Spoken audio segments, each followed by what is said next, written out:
Indian సినిమాలో పురాణాల నుంచి లైక్ రామాయణం అండ్ మహాభారతం నుంచి ఇన్స్పైర్ అయ్యి చాలా సినిమాలు తీస్తుంటారు. మోగ్లీ సినిమా టీజర్ మొన్న రిలీజ్ అయింది. అందులోంచి కొన్ని డీటెయిల్స్ అండ్ స్టోరీ ప్రిడిక్షన్ చేద్దాం. వీడియో ఎండ్ వరకు చూసిన తర్వాత నచ్చితే మాత్రం లైక్ అండ్ సబ్స్క్రైబ్ చేసుకోండి. ఈ సినిమాని డైరెక్టర్ రామాయణం రిఫరెన్స్ తో చెప్పాడు. లైక్ రాముడు అండ్ సీత, రావణుడు అండ్ ఫైనల్లీ హనుమంతుడు. ఇది ఒక సీతారాముల కథ అని టీజర్ స్టార్టింగ్ లోనే ఒక సాంగ్ తో చెప్పేశారు. అఫ్ కోర్స్ రావణుడు కూడా ఉంటాడు, దాని గురించి తర్వాత మాట్లాడుకుందాం. వైవార్ష ఒక డైలాగ్ అంటాడు,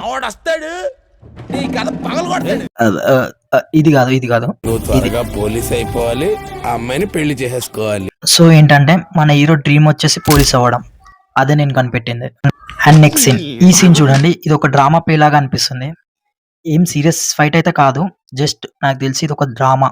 అండ్ ఈ ఫ్రేమ్ ని, ఈ వెనకాల ఉన్న ఈ డ్రెస్ అమ్మాయిలను గుర్తుపెట్టుకొని నెక్స్ట్ సీన్ లో చెప్తాం. అండ్ నెక్స్ట్ ఈ సీన్ లో హీరోయిన్ కూడా సేమ్ లైక్ అదే డ్రామా డ్రెస్ వేసుకుంది. అక్కడ నుంచి అలా hero and heroine cute moments తో వెళ్తుంది. అక్కడ నుంచి స్లోగా కట్ చేస్తే మన మెయిన్ విలన్ ఎంటర్ అవుతాడు అన్నమాట. అండ్ ఆయన కొన్ని షార్ట్స్ అండ్ ఫ్రేమ్స్ చాలా బాగున్నాయి. ఆ ఫ్రేమ్స్ తర్వాత ఇక్కడ మన కీరవాణి గారు పాట పాడుతుంటారు, బ్యాక్గ్రౌండ్ లో మన హీరో హీరోయిన్ దూల తిరిపోతూ ఉంటది. దెన్ లాస్ట్ లో టీజర్ ఎండ్ అయ్యే మూమెంట్ ఈ షార్ట్స్ పడతాయి అండ్ బాంబ్ తో బాణం వేయడం, వావ్ బొక్కలా ఉంది. అలా టీజర్ ఎండ్ అయిపోయింది. వీడియో మాత్రం ఎండ్ అవ్వాలి. నా సోది స్టోరీ ప్రిడిక్షన్ వినాలి కదా మీరు. సో సింపుల్, మన హీరోయిన్ డ్రామా వర్క్ వల్ల ఆ అడవిలోకి వస్తుంది.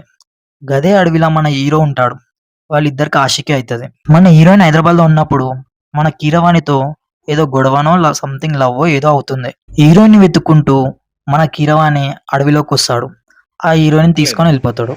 దెన్ నెక్స్ట్ ఏమైందో మీ అందరికి తెలుసు.